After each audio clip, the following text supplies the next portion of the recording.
اللہ سبحانہ و تعالیٰ کا یہ احسان ہے کہ اس نے سلطان الہند غریب نواز جیسی نعمت ہمیں اور آپ کو عطا فرمائی۔ آج اس معاشرے پہ ہم نظر ڈالیں، جدھر دیکھیں تو بے قراری کا دورہ ہے، برائیاں عام ہے، اچھائیاں مٹتی جا رہی ہیں، بھرشٹاچار کا بول والا ہے، جھوٹ پھیلا ہوا ہے، برائیاں ہی برائیاں نظر آ رہی ہیں۔ لیکن جناب آج جس خطرناک دور سے ہم گزر رہے ہیں، اس خطرناک دور میں تعصب کے شکار ہم ہیں، اس خطرناک دور میں حسد کے شکار ہم ہیں، اس خطرناک دور میں منافقت کے شکار ہم ہیں، اس خطرناک دور میں دشمنی کے شکار ہم ہیں۔ لیکن اس سے بھی زیادہ خطرناک وہ دور تھا جس دور میں حضور غریب نواز تشریف لائے تھے۔ ہندوستان آنے سے پہلے میں سوچ رہا تھا کیا بولوں، لیکن جب میں آیا تو قاری رئیس صاحب نے یہ شعر پڑھانا کہ تاکہ بن جائے یہ صوفیوں اور ولیوں کی سرزمین، اس لیے بھارت میں ڈیرا جمایا آپ نے، اسی پر گفتگو کر لی جاتی ہے۔ ہندوستان کا وہ دور تھا، آپ ایک بار تاریخ اٹھا کر پڑھے۔ اگر عرب کا کلچر یہ تھا کہ جناب والا عورتوں کو جو ہے وہ منحوس سمجھتے تھے، تو ہندوستان میں بھی ستی کیا جاتا تھا۔ آج معاشرے کی اسلامی ماؤں بہنوں کو ورغلایا جاتا ہے، اور ورغلا کر یہ کہا جاتا ہے کہ اسلام تم کو قید میں رکھنا چاہتا ہے، بہکایا جاتا ہے۔ پورے ہندوستان کی میڈیا لگی ہوئی ہے، بڑے بڑے نیتا لگے ہوئے ہیں، بڑے بڑے بالی ووڈ کے ایکٹر ایکٹریس لگی ہوئی ہے، صرف یہ باور کرانے کے لیے کہ اسلام مسلمانوں کے درمیان عورتوں کو حق نہیں دیا جاتا۔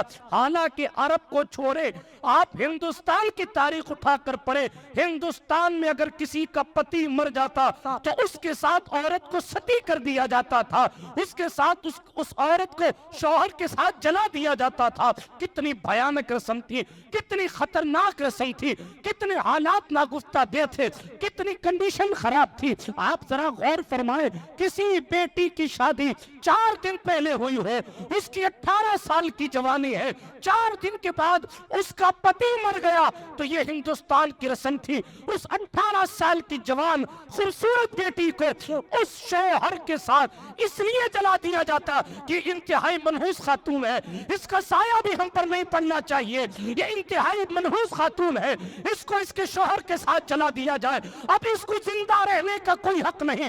ایسے پرفتن دور میں غریب نواز آئے، جس دور میں انسانوں کو کھانے کے لیے کچھ نہیں تھا اور پتھروں پر گھی چڑھائے جا رہے تھے، اس دور میں غریب نواز آئے، جس دور میں لوگ بھوک کے شکار تھے اور منو منتے جو ہے عبادت گاہوں میں دیوں میں سرچ کیا جا رہا تھا، اس دور میں غریب نواز آئے۔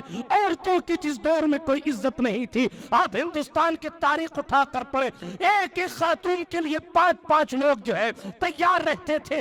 میں ظاہر ہے دوسرے مذاہب کی تاریخ پلٹنا نہیں چاہتا، لیکن افسوس کی بات یہ ہے جن لوگوں نے آج عورتوں کو کٹگرے میں لانے کی باتیں کی ہیں، ان کے مذہب کی کنڈیشن یہ ہے کہ عورتوں کو اغوا ان کے یہاں کیا جا رہا تھا، برائیاں ان کے یہاں کی جا رہی تھی، بے عزتیاں ان کے یہاں کی جا رہی تھی۔ بات دوسری طرف نہ چلی جائے، لیکن میں آپ سے اتنا عرض کرنا چاہتا ہوں، جس دور میں انسانیت کی قدر نہیں تھی، جس دور میں انسانوں کی قدر نہیں تھی، جس دور میں مردوں کی قدر نہیں تھی، جس دور میں عورتوں کی قدر نہیں تھی، جس دور میں بچوں کی قدر نہیں تھی، جس دور میں مال کی قدر نہیں تھی، میرے آقا نعمت پیر طریقت رہنما اہل حقیقت سرورہ اولیاء کاملین کے سردار امام الناصرین قدوۃ الکبریٰ سرکار پیران پیر روشن ضمیر عطائے رسول فرزند بطول سرتاب قدم آل رسول چمنستان زہرا کے مہکتے ہوئے پھول سلطان ہند غریب نواز حضرت رسول محترم صلی اللہ علیہ وآلہ وسلم کے مدینہ منورہ سے نور لے کر ہندوستان کی زمین پر آئے۔ آج سے 900 سال تقریباً پہلے خواجہ ہند نے ہندوستان کی دھرتی پر توحید کا وہ نور پھیلایا ہے۔ آج دنیا کا کوئی بھی انسان ہے بڑے بڑے لوگوں کی خدمات کو فراموش کر سکتا ہے، مگر سلطان الہند کی خدمتوں کو کوئی بھلا نہیں سکتا۔ جن علاقوں میں کپڑے پہننے کی تمیز نہیں تھی لوگوں کو، آج وہ حی علی الفلاح قرت کے ساتھ کہہ رہے ہیں یہ صدقہ سلطان الہند غریب نواز کا ہے، یہ محنتیں سلطان الہند غریب نواز کی ہیں، یہ کوششیں سلطان الہند غریب نواز کی ہیں۔ لیکن اس دور کو، اس خطرناک دور کو سلطان نے پلٹا کیسے؟ نازی صاحب چلے گئے، آڈے ٹیڑے اونچے نیچے نعرے لگا کے خود غائب ہو گئے۔ آئیں گے چاہیں گے کہاں؟ غریب نواز کی محفل، کتنی پنچایتیاں ہوئی، یہ نہیں آئے، وہ نہیں جائے، ایسا نہیں کرے، ویسا نہیں کرے، اتنے بڑے بڑے لیٹر لکھے گئے، یہ نہیں آئے، ان سے نہ ملے، ان سے نہ ملے، یہ نہ آئے، یہ یہاں نہ جائے، وہ وہاں نہ جائے، یہ یہاں نہ جائے، وہ وہاں نہ جائے۔ مگر رجب شریف کی آیت دیوانوں نے اتنی بھیڑ لگا دی کہ دیوانوں نے ساری دنیا کو بتا دیا، ادھر والوں کو بھی اللہ خوش رکھے، ادھر والوں کو بھی اللہ ٹھیک کرے۔ لیکن جناب والا، ہماری بات تو یہ، ہماری کنڈیشن تو یہ ہے، نہ کبھی چھوٹا تھا نہ کبھی چھوٹے گا آستانہ غریب نواز، اس لیے کہ ہم نے غریب نواز کو نہ مجاوروں کے کہنے پہ مانا ہے، نہ مولویوں کے کہنے پہ مانا ہے، ہم نے سلطان الہند غریب نواز کو فتنہ کرنے والوں کی وجہ سے نہیں مانا، ہم نے غریب نواز کو خدمت مصطفیٰ کرنے والوں کی وجہ سے مانا۔ سلطان نے ماحول بدلا کیسے، بات دور نہ نکل جائے، اس کی کچھ باتیں میں کر چکا۔ پہلی چیز، دور اس سے بھی زیادہ خطرناک تھا لیکن بدل ڈالا۔ پہلی چیز یہ تھی، ایسی انسانیت سکھا ڈالی، ایسی انسانیت سکھائی، مانوتا غریب نواز نے ایسی سکھائی کہ لوگوں کے دل بدلتے چلے۔ جس دور میں لوگ بھوکے ہو کر پتھروں پر گھی چڑھا رہے تھے، اس دور میں سلطان غریب نواز نے خود بھوکے رہ کر لوگوں کو کھانا کھلایا۔ جس دور میں بیٹیوں کو زندہ جلا دیا جاتا تھا، جس دور میں عورتوں کے وقار کو مجروح کیا جا رہا تھا اور آنکھ میلی کر کے لوگ عورتوں کی طرف دیکھ رہے تھے، اس پرفتن دور میں سلطان غریب نواز نے غیر محرم عورتوں سے اپنی نگاہیں نیچی کر کے بتایا کہ مصطفیٰ جان رحمت کا طریقہ زندگی کیا ہے۔ پہلی چیز تو غریب نواز نے انسانیت کو عام کیا۔ آج اس دور سے لڑنے کے لیے ہمیں انسانیت کا زندہ ہونا ضروری، بے شک۔ آج اس دور سے لڑنے، آج یہی ایک چیز ہے جو انسانیت، پہلی چیز تو انسانیت ہی ختم ہوگی۔ پہلے انسان ہوگا تب مسلمان ہوگا نا، جب انسان ہی نہیں ہوگا پھر آگے کی کلاسیں تو ظاہر بات ہے اس کے لیے اوپر سے جائیں گے۔ تو پہلی بات انسانیت پیدا کر۔ ہمارے اور آپ کے پیغمبر نے 40 سال تک پہلے انسانیت سکھائی، بے شک بے شک۔ پھر 40 سال کے بعد اعلان کیا کہ میں صرف انسانیت ہی کو سمجھانے نہیں آیا، صرف انسانیت ہی سمجھانے نہیں آیا، بلکہ پوری انسانیت کو یہ دعوت بھی دینے آیا ہوں کہ اللہ ایک ہے۔ بات سمجھ آ رہی ہے آپ کو؟ لیکن پہلے 40 سال تک حضور نے انسانیت سکھائی۔ آپ 40 سال کی کس زندگی کے کسی ورق کو کھول کر بتا دیجئے حضور نے فلاں موقع پر کہا کہ میں اللہ کا نبی ہوں، کبھی نہیں کہا۔ 40 سال تک نہیں کہا، پہلے 40 سال تک انسانیت سکھائی۔ میرے سلطان غریب نواز نے بھی ہندوستان میں آ کر انسانیت سکھائی۔ بات سمجھ آ رہی ہے؟ انسانیت، اچھا انسانیت کیا ہے؟ یہ مانوتا کیا ہے؟ آپ سب جانتے ہیں کہ انسانیت کیا ہے۔ جب خود کے ساتھ برا ہوتا ہے کہتے ہیں یار انسانیت ہی ختم ہو گئی۔ اچھا آپ خود کریں تو ختم نہیں ہوئی، دوسرا آپ کے ساتھ کرے تو ختم ہو گئی۔ پہلی چیز یہ ہے کہ بندہ انسانیت کی قدر کرے۔ سلطان الہند غریب نواز کی زندگی پڑھیں، میں کیا کیا پڑھوں ان کی زندگی سے، کیا کیا پڑھوں، پڑھتے جائیے آپ۔ سلطان الہند کا جلال بہت کم نظر آئے گا۔ جمال ہی جمال نظر آئے گا. اپنوں کو بھی دیا، پرایوں کو بھی دیا، پرایوں کو اپنا کر دیا، نگاہ کر دی، کام بنا دیا. لوگ لڑنے کے لیے آئے، خنجر چھپا کے آئے کہ قتل کر دیں گے، لیکن انسانیت ایسی پڑھائی کہ اگر میرے قتل کرنے سے تیرا دل خوش ہوتا ہے تو آگے آنا. اس کا خنجر چھوٹ گیا، خنجر چھوٹ گیا، کانپ گیا. جانتے ہو پھر بھی آنے دیا. انسانیت ہی اس لیے انسانیت ہی اس لیے آنے دیا نا. انسانیت ایسی سکھائی. اس نے پلٹ کے کہا حضور ایسی انسانیت جب آپ کے پاس ملتی ہے تو پھر آپ سے دور نہیں جانا چاہتا. ہاتھ آگے بڑھائیں، آپ کے ہاتھ پر کلمہ توحید کا اقرار کرتا. تاریخ پڑھتے جائیں. سلطان الہند غریب نواز سفر فرما رہے تھے. ایک قصہ یاد آ گیا. سفر فرما رہے تھے، ایک گوالا اپنی گائے جو ہے وہ چرا رہا تھا، بیچارہ دوڑاتے ہوئے لے جا رہا تھا. بچیاں تھیں چھوٹی چھوٹی. تو سلطان غریب نواز نے فرمایا ہمیں اس میں سے کسی گائے کا دودھ پلاتے. اس نے کہا صاحب یہ بادشاہ کی گایوں کی بچیاں ہیں، ان میں سے کوئی دودھ نہیں دیتی، ایک بھی نہیں دیتی. اچھا کہاں؟ حضور غریب نواز نے فرمایا وہ والی بچی سے جاؤ دودھ لے آؤ. اگر دے دی تو وہ میں تو جانتا ہوں کہ یہ بچیاں میری ہیں، گائے میری ہیں، میں جانتا ہوں کہ کون سی دودھ دیتی ہے کون سی نہیں دیتی، آپ کو کیا پتا. غریب نواز نے اشارہ فرمایا کہ جاؤ اس کے پاس جاؤ اور دودھ لے آؤ. خود نہیں گئے سلطان، بھیجا اس کو، لیکن جانور کا تعین خود فرمایا جیسا کہ اس روایت میں. جی اس نے جو گائے چرا رہا تھا اس نے ہاتھ پھیرا تھن پر اور واقعتاً اس بچیا سے اس نے دودھ نکالا اور غریب نواز کی خدمت میں پیش کیا. اور جب پیش کیا تو اس نے کہا حضرت آج تک تو دودھ نہیں دیے ان بچیوں میں سے کسی نے، آج کیسے دیا؟ کہا میرا اللہ ساری کائنات کا مالک ہے، یہ تو وہی جانتا ہے کہ کیسے دیا. اس نے کہا جب آپ کی بات یہ ہے تو آپ کا وہ رب جس نے آپ کو پیدا کیا اس کی شان کیا ہوگی؟ بچیاں بادشاہ کے پاس بعد میں لے جاؤں گا، آپ کی غلامی پہلے کروں گا. آپ ہاتھ آگے بڑھائیں کہ میں کلمہ پڑھتا ہوں. ایسی انسانیت سلطان الہند غریب نواز نے سکھائی. بہت سے قصے انسانیت کے سلطان کے بتائے جا سکتے. لوگ مناظرہ کرنے کے لیے آتے تو غریب نواز مسکرا کے فرماتے دسترخوان پر بیٹھ کے کچھ کھا لو، باتیں بعد میں ہو جائے، باتیں بعد میں ہو جائے. ایسی انسانیت حضرت سکھائی. آج ہماری زندگی سے انسانیت ختم ہو گئی. جی معاف کیجئے گا، بھائی بھائی کے لیے الامان والحفیظ اچھا نہیں سوچ رہا. بے شک حق. وہ دور تو ایسا خوبصورت دور تھا کہ لوگ اپنا مال دوسروں کو دے دیتے. اپنا. آپ حضور علیہ السلام کے اصحاب کی تاریخ پڑھیں نا. ایک پڑھتا ہوں، ایک قصہ صحابی کا، بات دور نہ نکل جائے. ایک پڑھ یا جانے دیں پھر کبھی پڑھوں گا. ابھی درود شریف پڑھیں آپ. اللہم صلی علی سیدنا محمد صلی اللہ علیہ وسلم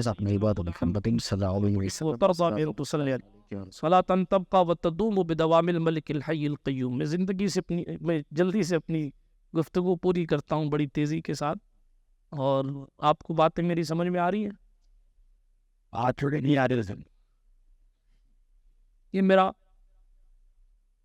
اپنا خیال تھا جو میں نے آپ کو پیش کیا. بات کو تیزی کے ساتھ آگے بڑھاتا ہوں. ماحول اتنا خطرناک تھا. جی ہاں، تقریر تھوڑی ادھر ہو گئی تھوڑی ادھر ہو گئی، اس لیے کہ جب کئی سارے موضوعات پیش نظر ہوتے ہیں نا تو تھوڑے موڑی ادھر ادھر کھڑی ہو ہی جانی. توجہ ہے آپ کی؟ میں نے بات شروع کی تھی ماحول سلطان غریب نواز جس دور میں آئے تھے اس دور سے زیادہ خراب تھا، مگر غریب نواز نے بہت زیادہ اچھا کر دیا. آج پھر حالات خراب ہیں. اس کو اچھا کرنے کے لیے ہمیں وہی کرنا ہے جو حضور غریب نواز نے کیا تھا، اور کوئی طریقہ نہیں ماحول بدلنے کے لیے. ہمارے سامنے وہ نظیر موجود ہے، ہمارے سامنے مثال موجود ہے. جب سلطان غریب نواز تشریف لائے آپ نے تو خوب پھول پھینک کے میرا استقبال کیا. غریب نواز جب تشریف لائے تھے تو کوئی ایک گلاس پانی دینے والا نہیں تھا. آپ تاریخ اٹھا کر پڑھیں. یہ خیمہ بھی تو بہت بعد میں غریب نواز نے بنایا، کٹیا بھی بہت بعد میں بنوائی گئی. تاریخ پڑھیں نا. کئی سال تک غریب نواز صرف ایک پیڑ کے نیچے بیٹھ کر عبادت فرمایا، پیڑ کے نیچے۔ آپ مجھے بتائیں، ایک وہ دور تھا کہ پیڑ کے نیچے بیٹھ کر غریب نواز اللہ سبحانہ و تعالیٰ کی عبادت بھی کرتے، اور اس دور میں، جس دور میں مسلمانوں سے اتنے چڑ تھی، 100 آدمی بھی ان کے ساتھ کھڑے ہونے کے لیے 50 آدمی بھی تیار نہیں تھے، اس دور میں پیڑ کے نیچے بیٹھ کر لوگوں کو انسانیت اور دین ایسا پڑھایا کہ اسلام کا ایسا پیڑ لگایا کہ آج ہندوستان کی حکومتیں 2-4-6 نہیں، کئی 100 سنگٹھنوں کو بھی لے کر آئے، پھر بھی ہندوستان کا مسلمان نہ کل مٹا تھا، نہ آج مٹا ہے، اور نہ قیامت کی صبح تک مٹ سکتا ہے، اس لیے کہ خواجہ نے سجستان کو چھوڑ کر یہاں اجمیر میں ڈیرا جمایا، اور جب ڈیرا جمایا تو 4 دن کے لیے نہیں، بلکہ جب تک دنیا رہے گی تب تک غریب نواز کی قبر یہاں رہے گی، اور جب تک خواجہ کی قبر یہاں رہے گی تب تک کہ مسلمان یہاں رہے۔ نعرہ تکبیر، نعرہ رسالت۔ برادران ملت اسلامیہ، لیکن ہمیں اور آپ کو صرف چوکھٹے غریب نواز کو مرادیں پوری کرنے کے لیے سلام نہیں کرنا، بلکہ زندگی جینے کا سلیقہ مانگنے کے لیے بھی حاضری دینا کہ حضور آپ نے ماحول کو بدلنے کی طاقت رکھی، آپ نے یکسر زمانہ بدل دیا، آپ نے یکسر دنوں کو بدل دیا، آپ نے پتھر دنوں کو موم کر دیا، آپ نے بڑے 35 مار خانوں کو مصطفیٰ جان رحمت کے دین کا خادم کر دیا۔ ادھر بھی نگاہ ڈالیں، کچھ دین کا کام ہم سے بھی لے لیں، ادھر بھی نگاہ ڈالیں، کچھ مخلوق کی خدمت ہم سے بھی لے لیں، ادھر بھی ایک نگاہ ڈالیں، آپ کے نقش قدم پر ہمیں بھی چلا لیں، ہمیں بھی اپنے خادموں میں شامل فرما لیں، ہمیں بھی آپ کے مشن کے خادموں میں شامل فرما لیں۔ اللہ جانتا ہے ادھر سے ایک نگاہ اٹھے گی، ادھر سے ایک نگاہ اٹھے گی، قدرت آپ کے لیے، ہمارے لیے ماحول خود پیدا فرما دے۔ آج لیکن ضرورت اس بات کی ہے کہ حضور غریب نواز کی زندگی کو دیکھیں، فالو کریں۔ سلطان غریب نواز نے جس دور میں مسلمان، آج تو ناراض ہونے والے چند لوگ ہیں نا، پھر بھی سسٹم میں ہر جگہ مسلمان ہیں، اس دور میں تو نام سننے والے اور نام سن کر نفرت کرنے والے لوگ، اس دور میں تو کھلا رکھ تھا، اس دور میں تو راجہ مسلمانوں کو اپنی سرحد میں داخل ہونے کو پسند نہیں کرتا تھا۔ اتنے خطرناک دور کو بدل دینے والی جماعت کا نام قوم مسلم ہے۔ لوگ مسلمان سے کیوں ڈرتے ہیں؟ کیوں ڈرتے ہیں؟ اس لیے کہ تاریخ شاہد ہے، جس نے پاسا پلٹ دیا نا، وہ یہی قوم تھی۔ اب دیکھیں، اندلس کو 40 لوگوں نے فتح کر کے بتا دیا محمد عربی کے غلام کیسے ہوتے ہیں، لیکن اس کے لیے ضروری یہ ہے کہ آدمی یہاں سے مسلمان۔ بے شک حضور نے فرمایا تقوی ہاں ہونا، تقوی یہاں ہے۔ ضرورت اس بات کی، حالات یقیناً ناساز ہیں، ناموافق ہیں، لیکن حضور غریب نواز کی زندگی ہمیں اور آپ کو دعوت فکر دے رہی ہے۔ میں پیڑ کے نیچے بیٹھ کر عبادت کر سکتا ہوں، تم اے سی والی مسجدوں میں نماز نہیں پڑھ سکتے۔ اگر خواجہ صاحب کا سامنا ہو جائے اور غریب نواز آپ سے، ہم سے پوچھ لیں تو کیا جواب؟ تصور کریں، آپ انہیں زندہ سمجھ کے اپنے دکڑے جا کے سناتے ہو کہ سن رہے ہیں۔ کبھی انہوں نے پوچھ لیا کہ میں نے بھوکے رہ کر اللہ کی عبادت کی تھی، تم نے رمضان کے روزے چھوڑ دیے، کیا جواب؟ اگر حضور غریب نواز سرکار سے ملاقات ہو جائے، سلطان پوچھ لیں میں اپنا وطن چھوڑ کے آ گیا تاکہ دین کی خدمت ہو سکے، تم گھر چھوڑ کے مدرسے تک نہیں پہنچے دین سیکھنے کے لیے، نہ اپنی اولاد کو پہنچایا، کیا جواب دو گے مجھے بتاؤ؟ اگر غریب نواز فرمائے میرا خاندان تو حسینی خاندان تھا، میری ماں امام حسن کی اولاد تھی، بی بی ماہ نور سرکار ام الورا رضی اللہ عنہ، حضور غریب نواز فرمائے میرے والد حضرت غیاث الدین امام حسین کی نسل پاک کے شہزادے تھے، میرا خاندان اتنا عالی تھا، پھر بھی میں نے صرف باپ کے دیے ہوئے باغیچے پر اکتفا کر کے زندگی نہیں گزاری، بلکہ باغ کو بھی صدقہ کر کے دین کا باغ لہلانے کے لیے چل پڑا۔ تمہارے سامنے دین کے یہ لہلاتے ہوئے باغ یعنی مدرسے مرجھا گئے، تم نے کیا کیا؟ حضور غریب نواز پوچھ لیں، میں نے دین کے باغ کے لیے جان کی بازی لگا دی، راجاؤں سے لڑ گیا، اور تمہیں دین کے نام پر بات کرنے کے لیے بھی نصیب نہیں ہوا وقت۔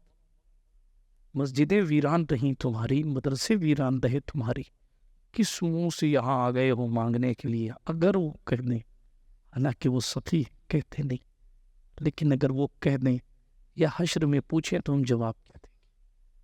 اس لیے میں گزارش کرتا ہوں سلطان غریب نواز کے مشن کو پہلے جاننے کے لیے پڑھنا پڑے گا، پہلے غریب نواز کے مشن کو جانیں اور پھر اس کے بعد اس مشن پر عمل کریں اور پھر اس مشن کی خدمت کریں۔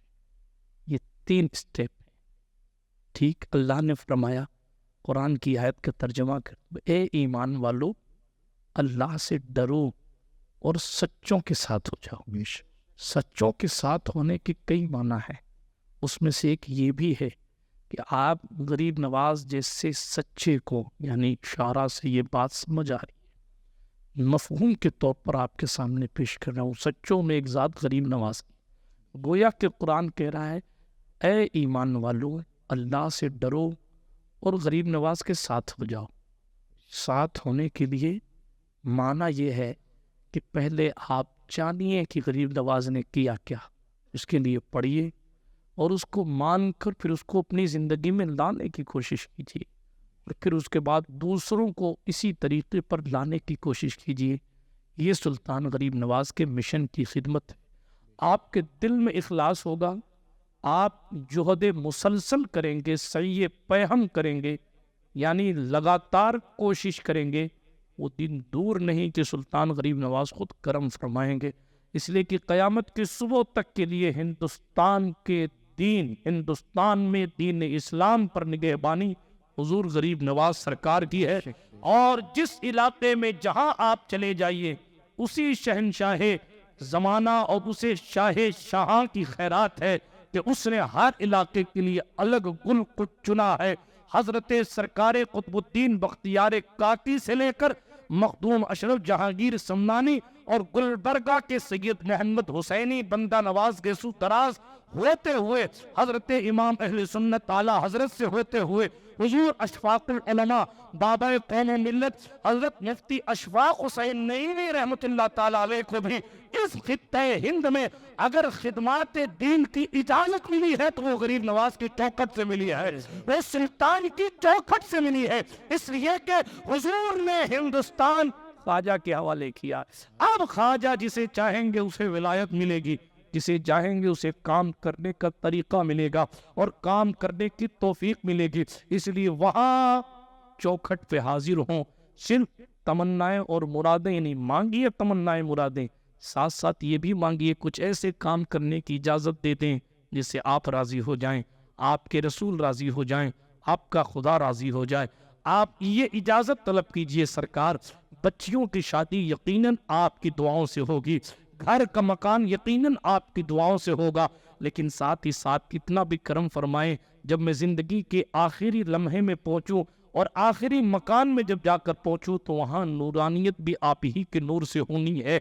اپنے جد اعلیٰ رحمت للعالمین سے سفارش کر دیں گے، وہ قبر انور سے نکل کر میری قبر کی طرف دیکھ بھی لیں گے، یا اپنی قبر انور سے میری قبر کی طرف دیکھ بھی لیں گے تو میری قبر کی تاریکی دور ہو جائے گی، روشنی ہی روشنی ہو جائے گی۔ سلطان الہند غریب نواز خانہ کعبہ کے حرم میں بیٹھے تھے، ندا آئی اچانک، معین الدین آخری بات کہتا ہوں اپنے مقدر پر رشک کرتے ہوئے کہتا ہوں ہم اشرفی ہے، جو اشرفی ہے وہ غریب نواز کا ہے، کیونکہ جناب والا یہ سلسلہ چشت ہے۔ اور سنیے، جو غریب نواز کے سلسلے میں نہیں بھی ہے ہندوستان میں ہے وہ بھی غریب نواز کا، آئے سمجھ رہے بات؟ اللہ حضور غریب نواز کا، انہی کے احسان تلے دبا ہوا۔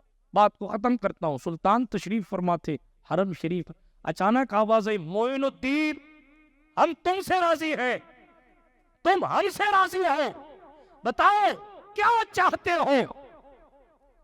ہم ہوتے تو کہتے تھے اللہ جنت الفردوس دے دے، وہاں دے دے جگہ، وہاں دے دے اللہ، یہ دے دے اللہ، وہ دے دے اللہ، وہ دے دے۔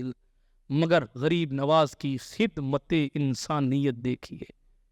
روایت میں آیا جیسے ہی آواز آئی معین الدین مانگو کیا مانگتے ہو، کہا میرے اللہ اتنا دے دے قیامت تک جو میرے سلسلے میں مرید ہو جائے آئے اسے جنتی بنا دے۔ آئے ہے واہ واہ واہ سبحان اللہ۔ آواز آئی معین الدین ہم نے انہیں دیکھ کر نہیں، تمہاری زبان چونکہ مقبولیت کے وقت چلی ہے تمہیں دیکھ کر کہتے ہیں، سنو معین الدین جو صحیح معنوں میں، سنو معین الدین جو صحیح معنوں میں غریب نواز سے محبت کرتا ہے وہ ذرا غور کرے۔ فرمایا سنو معین الدین ہم نے ان سب کو بخش دیا، ہم نے ان سب کو بخش دیا جو قیامت تک تمہارے سلسلے میں آئے گا۔ برادران ملت اسلامیہ، حضور غریب نواز کی ذات بہت بلند و بالا ذات ہے۔ ہم جیسے نکمے لوگ سلطان کی بارگاہ میں کیا خراج پیش کر سکتے؟ بڑے بڑے شہنشاہوں نے اپنی زبان کو روکا ہے، بڑے بڑے آقاؤں نے اپنی زبان کو روکا، یہ کہہ کر کہ ان کے مقام کو کون بتا سکتا ہے؟ جب وہاں تو کوئی پہنچا ہی نہیں تو بتائے کیسے کہ سلطان کیا ہے؟ میں نے شروع میں شعر استاذ زمن کا پڑھا تھا، شہنشاہ سخن کا پڑھا تھا، یعنی حسن رضا حسن کا پڑھا تھا۔ کہتے ہیں تیری ذات عجب بہرے حقیقت پیارے، اور خود کہتے ہیں اعلیٰ حضرت کے بھائی کہتے ہیں حضرت کسی تیراک نے پایا نہ کنارہ تیرا، اس معرفت اور حقیقت کے سمندر میں بہتوں نے غوطے لگائے ہیں، مگر آپ کا کنارہ کیا ہے یہ کسی کو پتہ نہیں۔